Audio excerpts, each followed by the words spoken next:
അതായത് ഈ പറയുന്ന പ്രതിപക്ഷത്തിന്റെ ഒരു ധർമ്മമുണ്ട്. നേരത്തെ വാജ്പേയി പ്രതിപക്ഷത്തിരിക്കുന്ന സമയത്ത് ഇപ്പൊ ഞാൻ വായിച്ചൊരു ചെറിയൊരു ഓർമ്മയാണ്. അതായത് സുഖോയ് 30 MKIയുടെ അതിന്റെ ഡീലുമായി ബന്ധപ്പെട്ട് പെട്ടെന്ന് അത് നടപ്പാക്കണമെന്ന് റഷ്യക്ക് ആവശ്യമുണ്ട് ആ സമയത്ത്. അപ്പൊ അന്ന് എനിക്ക് പ്രതിരോധ മന്ത്രി എനിക്ക് എന്തായാലും ഐക്യ ഗുജറാത്ത് സർക്കാരാണെന്നാണ് തോന്നുന്നത്. എന്തായാലും BJP പ്രതിപക്ഷത്താണ്. വാജ്പേയിയെ ബന്ധപ്പെട്ട് അന്നത്തെ പ്രതിരോധ മന്ത്രി സംസാരിക്കുകയും ഈ വിഷയം സംസാരിക്കുകയും ഈ ഡീലിനകത്ത് യാതൊരു എതിർപ്പും ഉന്നയിക്കാതെ, കാര്യം അത് നമ്മുടെ രാഷ്ട്ര താല്പര്യത്തിന്റെ ആവശ്യമായിരുന്നു.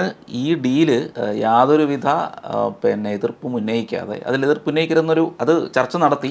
ഇതിങ്ങനെയാണ് അതായത് റഷ്യയുമായിട്ടുള്ള, അന്ന് ബോറിസ് എൽസിനാണെന്ന് തോന്നുന്നു, റഷ്യയുമായിട്ടുള്ള ബന്ധത്തിന്റെ ഭാഗമായിട്ട് നമുക്ക് റഷ്യക്ക് അത് ആവശ്യമുണ്ട്, നമുക്ക് Su-30 ഞാൻ വായിച്ചാണ്, എന്തെങ്കിലും ഓർമ്മയിൽ വ്യത്യാസം ഉണ്ടാവും, ഞാൻ നേരത്തെ വായിച്ചതാണ്. അത് വാജ്പേയിയോട് സംസാരിച്ചപ്പോൾ വാജ്പേയി അത് സമ്മതിക്കുകയും ആ ഡീല് നടക്കുകയും ചെയ്തു. അതായത് പെട്ടെന്ന് ആ ഡീല് നടക്കണം, യാതൊരു ആരോപണങ്ങളും ഉന്നയിക്കുക, അങ്ങനെ വേണമെങ്കിലും ഉന്നയിക്കാം, പക്ഷെ അന്ന് പറഞ്ഞു അത് രാഷ്ട്രത്തിൻ്റെ താല്പര്യമാണ് പ്രധാനം, അതിനപ്പുറത്തേക്ക് പ്രതിപക്ഷമൊന്നോ ഭരണപക്ഷമൊന്നോ ഇല്ല എന്ന് തീരുമാനിച്ച ഒരു പ്രതിപക്ഷം ഇവിടെ ഉണ്ടായിരുന്നു. ആ ഒരു ധർമ്മം ചെയ്ത് ഇന്ന് എന്താണ് സംഭവിച്ചുകൊണ്ടിരിക്കുന്നത്?